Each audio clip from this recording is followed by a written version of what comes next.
Hello and welcome back to STAAR History Blitz. My name is Mrs. B. Gonzalez, and in today's video lesson, we're going to be reviewing the roots and causes of westward expansion, also known as manifest destiny. Here are some of the key points that we'll be going over. We'll be starting off with the idea of manifest destiny. Take a look at that image that you see there. This is called American progress. Now, the United States of America had this idea that God was giving them the right to expand and occupy as much of North America as possible. We started on the East Coast at the Atlantic Ocean, and we continued moving west all the way to the other ocean, which is the Pacific Ocean. That's the West Coast. There was only one direction for us to move and to expand, and that was west. So you'll see that we'll be using the terms westward expansion and manifest destiny as synonyms, meaning they mean the same thing when it comes to this era in history. So again, manifest destiny is the idea that God is giving them, which is America, the right to occupy, which means to take control of as much of the continent as possible. So to expand west all the way to the Pacific Ocean. So there are a lot of different factors that contributed to manifest destiny, to westward expansion. And we're going to be categorizing these factors into push and pull factors, all right? Push is what pushed Americans to leave the East and go west. So what is pushing us to leave? And the pull factor is what is pulling us to go to the west. What is in the west that is attracting us to go that direction? So let's start off with the top right-hand side. We talked about the idea of manifest destiny. That was the first push factor. That was the first thing that pushed us to expand and get more land.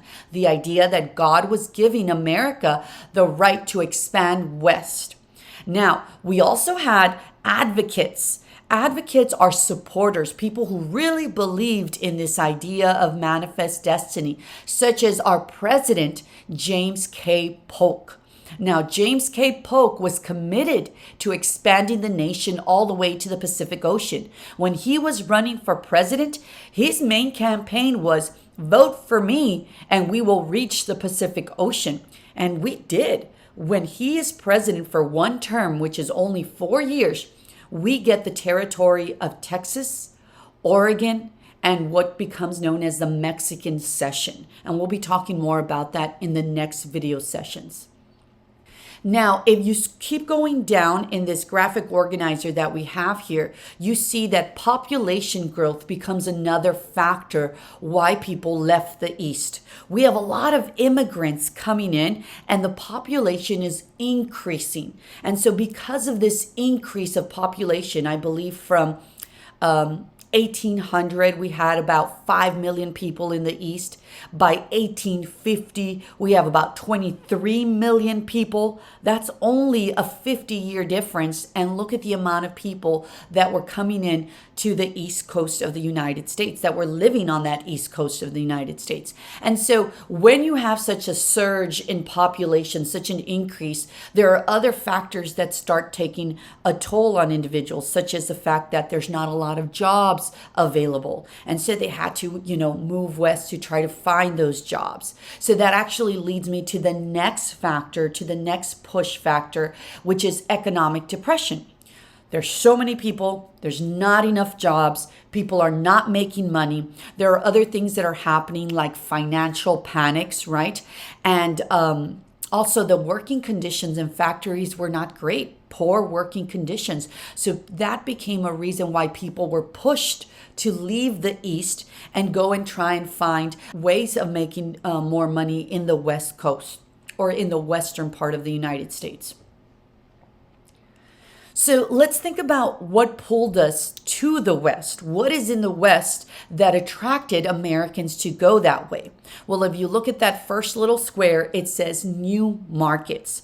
Well, there was potential for new markets, and potential means there might be an opportunity for Americans to make money in different foreign markets. So you get to the West Coast, then you have new port cities, new harbors, natural harbors that people are coming in from other countries such as Asia. Because if you keep going west from the Pacific, right? If we're in California and we keep going west, we're actually going to hit the continent of Asia. And so now we can trade easier with Asia. So that potential for foreign markets is there.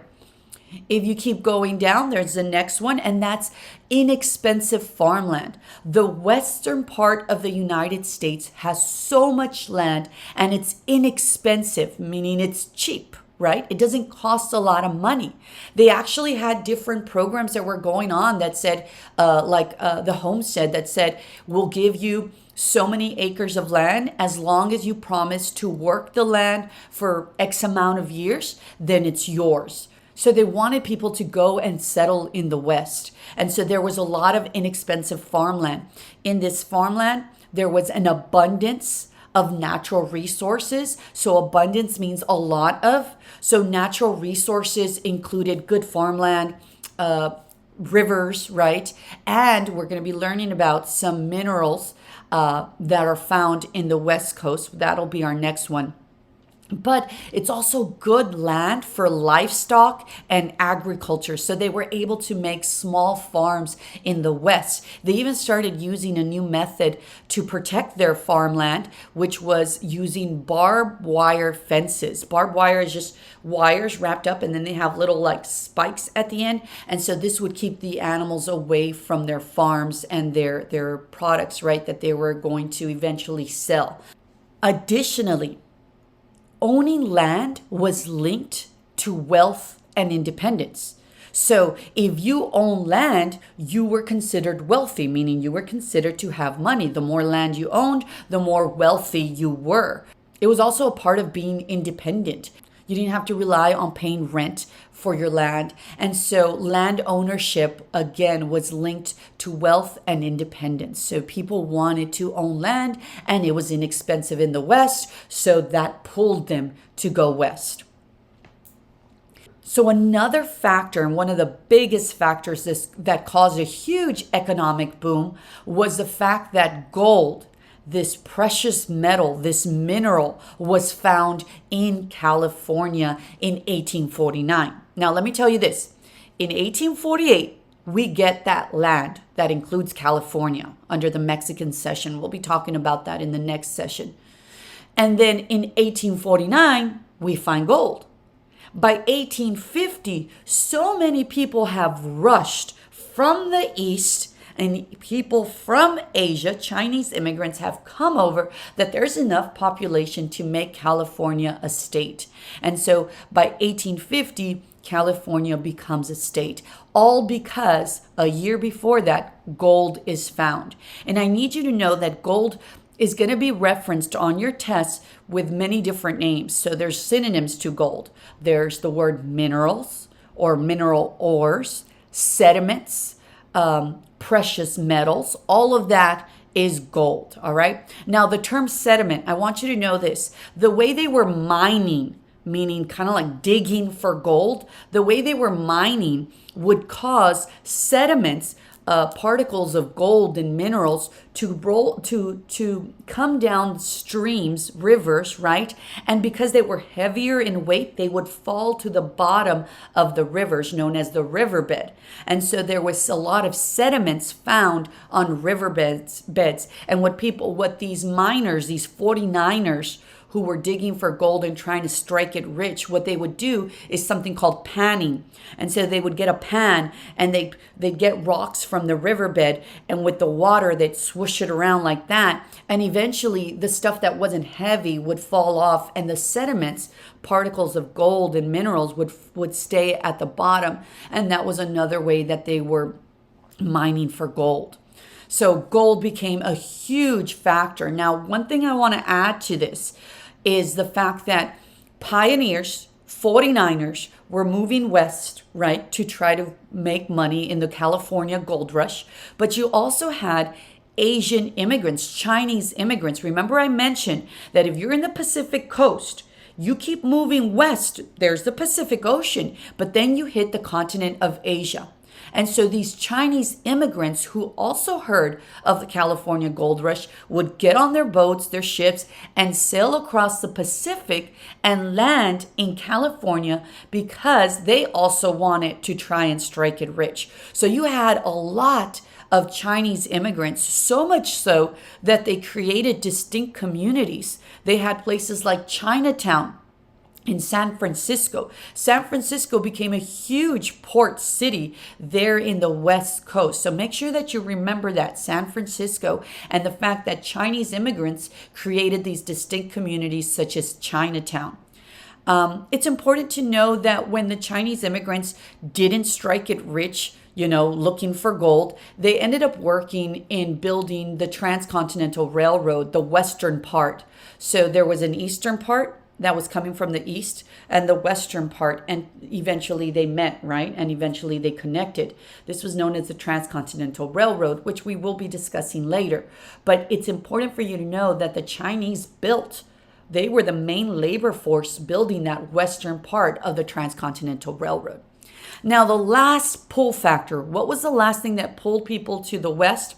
Well, the idea that we wanted to spread democracy to the West. And democracy is basically the government that the United States had. And honestly, it's just another way of saying, expanding our empire, right? Expanding the United States across the whole continent.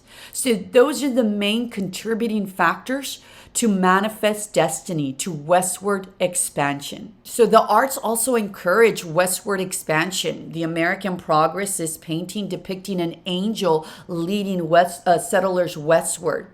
You also had another group of individuals who went to the school called the Hudson River School, which was a group of New York landscape painters. And so a landscape is literally a picture of the land, right? Like this portrait is like this, and this is landscape. And so they were romanticizing the West, saying, look how beautiful it is in the West. We have nature and beauty and animals and, all this wildlife, because they were so used to the East having factories and manufacturing and pollution, right? And so they romanticized and they showed how beautiful the West was. And again, this was the Hudson River School of New York City landscape painters. So that wraps up our Westward Expansion Roots and Causes of Manifest Destiny video session. Now, the next one is going to be on what are those actual territorial acquisitions that the United States got. And it's important for us to know what are the names of it, what year did we get them, how did we acquire them, who used to own them, right? Who did we acquire them from? And that's going to be on our next video session. So thank you for your time, and we'll see you in the next one.